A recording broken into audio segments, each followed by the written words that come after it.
1894. Arrestation du capitaine Alfred Dreyfus, accusé de haute trahison et d'intelligence avec une puissance étrangère, en l'occurrence l'Allemagne. Alors qu'il ne cesse de clamer son innocence, il est jugé coupable par le Conseil de guerre. Condamné à perpétuité, il perd ses insignes militaires le 5 janvier 1905 dans la cour des Invalides avant d'être déporté à l'île du Diable.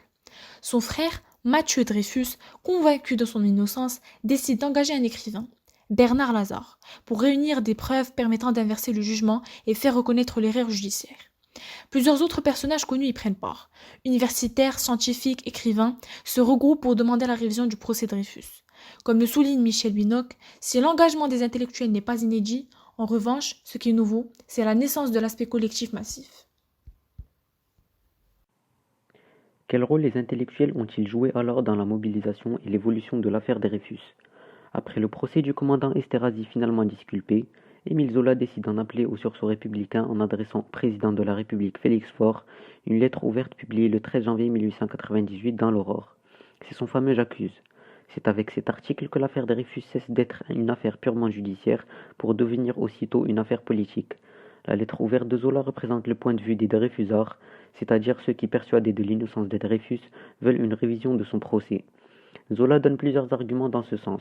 Le droit de triompher, l'erreur judiciaire ne faisant aucun doute, Zola critique les décisions injustes des conseils de guerre. Il faut défendre l'honneur d'un pays républicain démocratique qui défend des idéaux à portée universelle.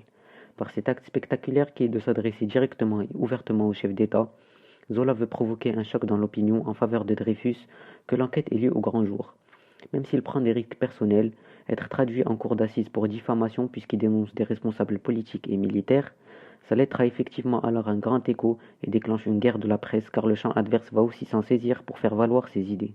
Dès ce mois de janvier 1898, l'affaire est étroitement liée à la presse. Deux camps s'organisent progressivement, Dreyfusards contre anti-Dreyfusards. Les avis s'opposent, les discussions s'animent et dégénèrent, la France est en tension générale.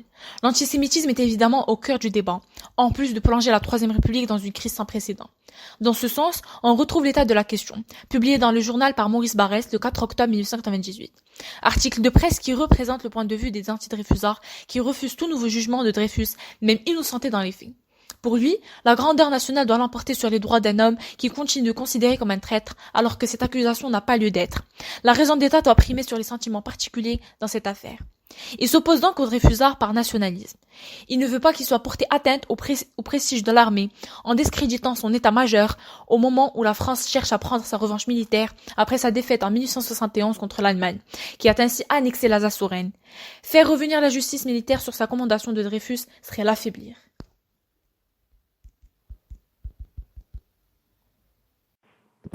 De même, dans La trahison du juif Dreyfus publié par La Libre Parole, un journal politique et antisémite français fondé en 1892 par le journaliste et polémiste Édouard Drumont, il considère que la Troisième République est sous la domination des Juifs, puissance énorme de la nationalité juive qui menace l'État français, et que le régime républicain avec ses principes égalitaires transforme la France dans un mauvais sens, notamment en permettant à des Juifs d'être officiers dans l'armée. Son propos traduit l'antirépublicanisme de nombreux anti-Dreyfusards mais aussi leur antisémitisme. Les Juifs sont accusés d'être à la solde de l'étranger et de ne pas aimer leur pays de résidence. Donc, nous pouvons dire que l'affaire Dreyfus est tenue pour l'événement fondateur des intellectuels. Au premier rang, nous retrouvons bien sûr le célèbre Émile Zola dans son J'accuse. Alors, l'affaire Dreyfus révèle en effet un engagement scientifique majeur qui repose sur des conceptions du savoir éclairant, la cité républicaine et participant au mouvement démocratique. Il ne s'agit pas cependant d'un simple transfert de pouvoir des savants dans la société. Il n'existe pas de savants en politique, mais seulement des engagements intellectuels fondés sur la critique d'une erreur judiciaire et la défense d'un principe de vérité.